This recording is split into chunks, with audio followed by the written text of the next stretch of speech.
Saravá macumbeiros, macumbeiros e simpatizantes, espero que todos estejam bem. Você está no canal Filha do Marabô, seja muito bem-vindo, seja muito bem-vinda ao nosso canal. Como surgiram os primeiros Exus? Exu é da Umbanda? Exu é da Quimbanda? Por que os Exus existem? Vamos falar um pouco sobre isso neste vídeo. Laroie Exu, Laroie seu Marabô. E pessoal, é o seguinte, eu já quero pedir para você deixar aquele likezão aí fixado aí embaixo, tá pessoal? Curta, comenta e compartilha este vídeo se ele fizer sentido para sua vida, tá? Para que a plataforma entenda que este conteúdo é relevante e passe a entregá-lo para mais pessoas, tá bom, meus queridos? Aquilo que vai ser dito aqui hoje acerca do assunto Exu é uma visão não filosófica e também, por incrível que pareça, não é uma visão totalmente religiosa. Sim, não é uma visão candomblecista, umbandista, quimbandista acerca de Exu, mas sim é uma visão baseada totalmente na história, na nossa história. Então, pessoal, entre 1580 e 1850, cerca de 75% dos africanos escravizados trazidos aqui para o Brasil eram bantus. E o que é o povo banto? O povo banto são povos que residiam originariamente de algumas regiões da África Central, o Congo, Angola, Cambinda e posteriormente Moçambique. Esses povos tinham por tradição ancestral cultuar os seus inquices. Quem eram os inquices? Os inquices, para os bantus, eram como se fosse para nós os orixás, os seus deuses, as suas divindades. Porém, eles cultuavam também os seus baculos. E o que eram esses baculos? Os baculos eram para eles os seus antepassados, ou seja, aqueles ancestrais que tinham feito o desencarne de uma forma mais recente. O que seria para nós, hoje em dia, por exemplo, um herê, um preto velho, um caboclo, um baiano. E quando eles chegaram aqui no Brasil, eles continuaram, obviamente, né, pessoal, a cultuar os seus antepassados, os seus inquices, os seus baculos, ou seja, os seus ancestrais. Então, a partir daí, com a mistura dos povos e começando a se relacionar aqui já no território brasileiro, eles precisavam fazer então o sincretismo, que é muito conhecido até hoje. Muitas casas de Umbanda ainda mantêm o sincretismo. A grande maioria, eu creio que é por uma questão de nostalgia, de respeito, né, ao trabalho dos nossos mais velhos, tá? Mas nós sabemos que o sincretismo hoje não é mais necessário, né? Primeiro porque nós temos, né, já imagens dos nossos orixás, coisa que antigamente não tinha. Antigamente, para você ter uma imagem de um orixá, você pagava muito caro e era muito difícil de adquirir, de ter acesso mesmo. Hoje em dia nós temos, é mais acessível. E segundo, porque realmente não existe mais esta necessidade, tá?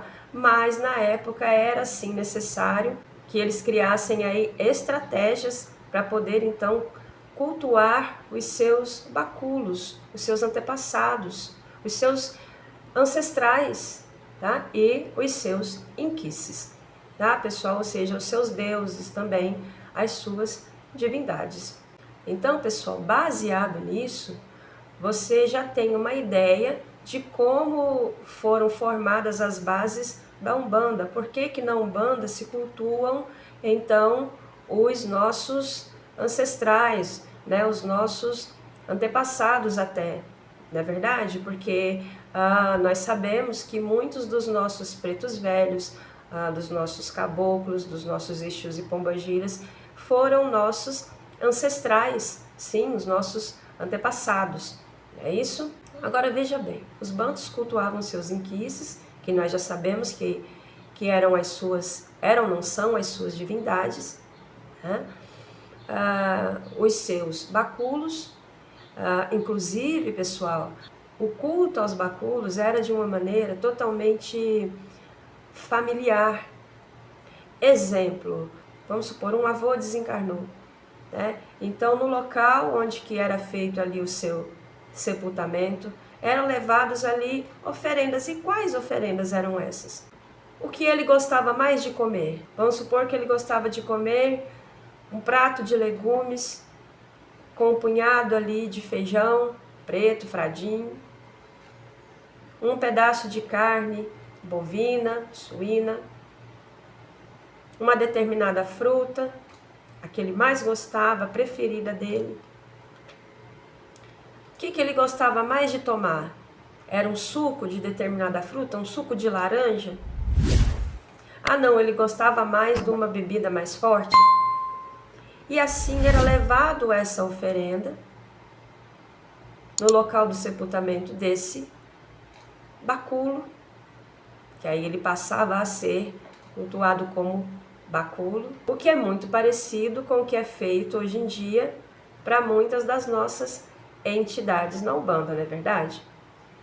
Pois muito que bem, Exu Orixá sempre foi cultuado nas encruzilhadas. Porém, os bantus também cultuavam os seus ingangas. O que eram esses ingangas? Quem eram esses ingangas? Eram aqueles feiticeiros e feiticeiras poderosíssimos, que eles cultuavam também, seus ancestrais, muito poderosos. E na sua grande maioria até conhecidos como tatas, alguns.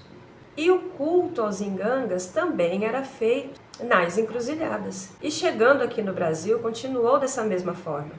Então, como se cultuava Exu na encruzilhada e os ingangas também nas encruzilhadas, esses ingangas passaram a ser chamados também de Exus. As pessoas começaram a misturar, e aí era o inganga tranca-ruas, o inganga marabô, a inganga sete saias, a inganga dama da noite, e assim sucessivamente. Porém, no caso das pombogiras, eles tinham um inquice específico que se chamava Pombo-Indila e que, obviamente, também era cultuado nas encruzilhadas, porque era o caminho dele de trabalho, campo de ação, ponto de força deste inquice era nas encruzilhadas.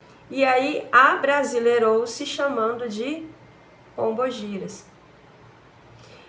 Então, a origem dos nossos Exus catiços, meus queridos e minhas queridas, é sim do povo banto. O culto aos nossos Exus e às nossas pombogiras teve origem com o povo banto. Eles que trouxeram para cá a sua sabedoria, a sua ritualística, os seus conceitos e os seus ensinamentos. E nós passamos a fazer esse culto também, só que com os nossos antepassados.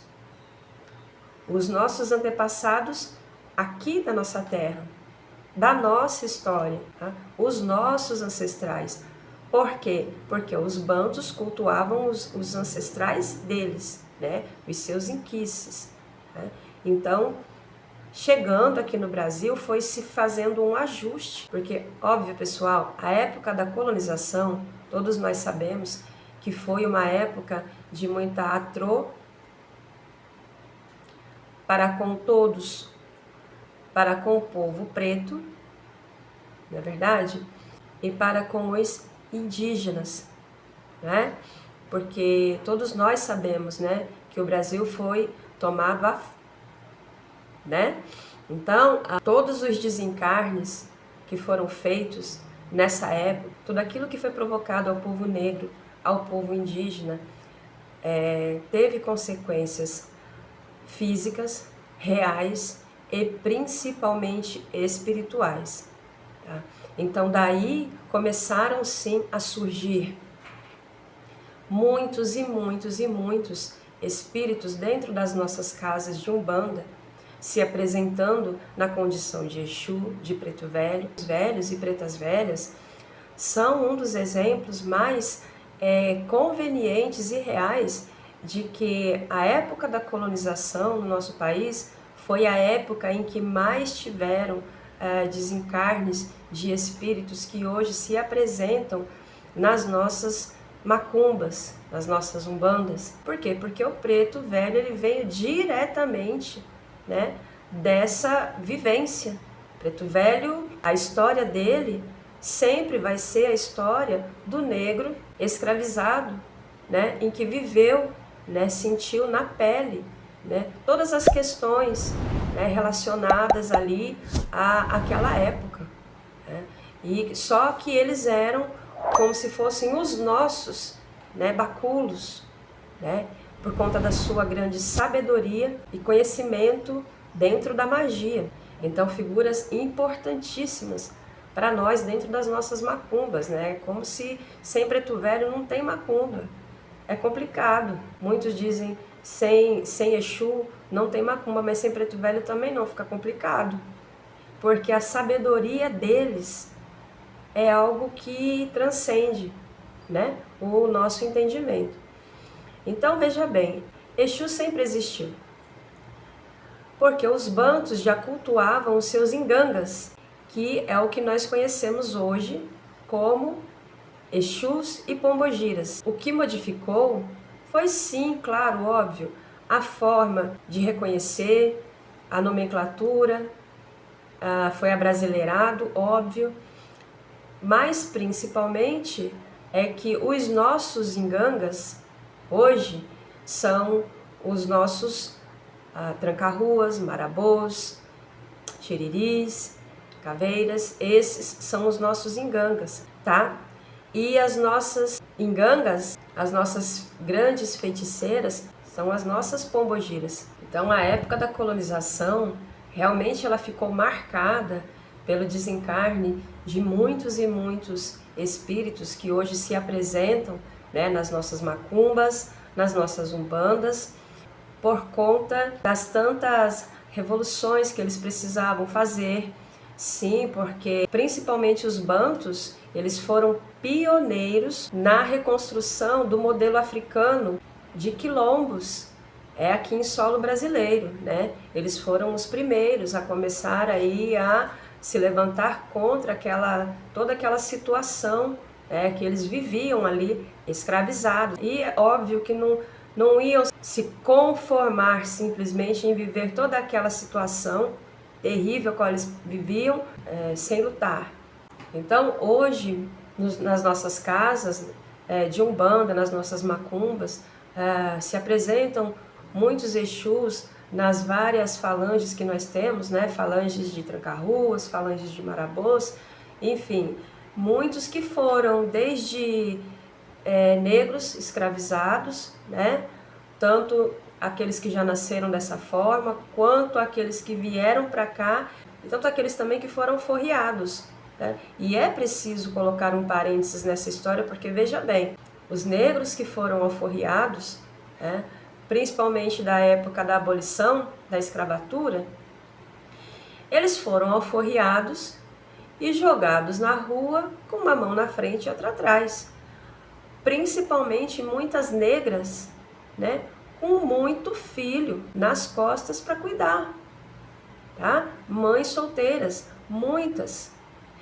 O que esse povo ia fazer? Porque eles não foram ressarcidos dos anos, né, de escravidão a qual eles foram sujeitados, porque eles foram sujeitados e nasceram nessa situação, porque na cabeça do senhorzinho, eles eram propriedades, eles tinham o direito, né, de fazer o que eles faziam com os negros, né? Esse era o entendimento deles.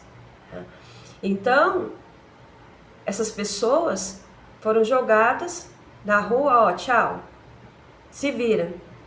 Então eles começaram a se aglomerar no que hoje nós conhecemos como favelas, comunidades e morros, é verdade? E essas mulheres o que elas iam fazer da vida, uma vez que elas só sabiam mesmo fazer trabalho doméstico e sempre embaixo de muita vió de todos os aspectos, e nós sabemos quais são. Então, pessoal, aquelas que eram mais jovens, né, que ainda tinham uma certa aparência, né, iam para os cabarés, mas a grande maioria ia se sujeitar mesmo aos homens, se sujeitar para poder ter o seu sustento. E aí essas mulheres, quando faziam desencarne, a grande maioria, o que acontecia com elas? Pombogiras. Não é verdade? Então, pessoal, a origem dos nossos Exus e das nossas queridas pombogiras é essa. Essa é uma visão, como eu disse no início do vídeo, não filosófica e que não tem nenhuma ligação com nenhuma religião específica, porque isso aqui é a história, tá? Então eu peço para que vocês façam as suas reflexões, as suas pesquisas, tá? Mas também curta, comenta e compartilha. Deixe o seu like, se inscreva no canal. Forte abraço para você, meu Motumbá. Muito axé para todos nós. Banda Gira Exu.